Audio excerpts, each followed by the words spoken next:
They say the devil's in the details, but so is the truth. From rural fire zones to high-stakes lawsuits, Colorado is heating up in more ways than one this summer. And if you're only getting headlines, you're missing the real story. So we're going to break it down today and dive in even deeper. I'm Tori Ganahl, and here's your Mountain Minute for August 8th. In Meeker, Colorado, the National Guard is on the ground. Two massive wildfires, Elk and Lee, have burned nearly 20,000 acres.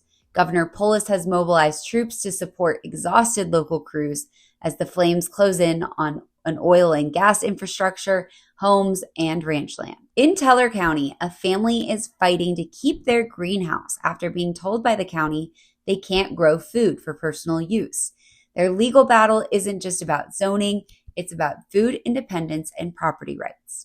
Colorado's domestic violence laws just got a major update. A new package signed into law expands services, increases protections, and makes it easier for victims to access resources. It's a bipartisan move, but some critics are watching how enforcement unfolds. Meanwhile, the ICE manhunt continues. After a violent incident near Colorado Springs, federal agents are asking for help locating a second suspect accused of ramming a car into officers. One man is already in custody. On the cultural front, an R&B columnist is warning parents about the, quote, predator playbook. His piece is part of an ongoing series we've been running, and this current piece lays out the tactics predators use to manipulate and groom kids, especially online, and urges parents to stay vigilant.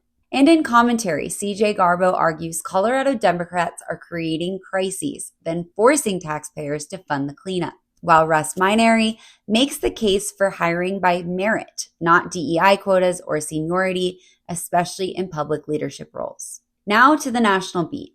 ICE attacks are up over 800%. Acting Director Todd Lyons blames radical left-wing rhetoric and the media for fueling recent violence, especially after the riots in LA.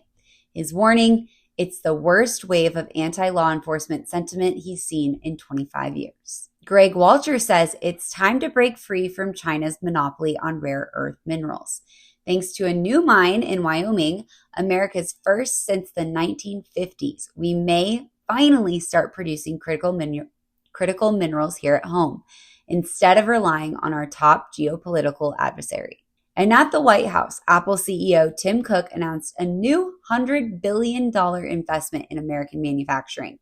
It's a massive expansion aimed at semiconductors and clean energy tech, part of Apple's effort to shift its supply chain back to the U.S. That's all for today, folks. For all these stories and more, head to RockyMountainVoice.com. And don't forget to subscribe to our Mountain Minute newsletter. It comes out 5 days a week. It's a 5-minute read of all your top stories.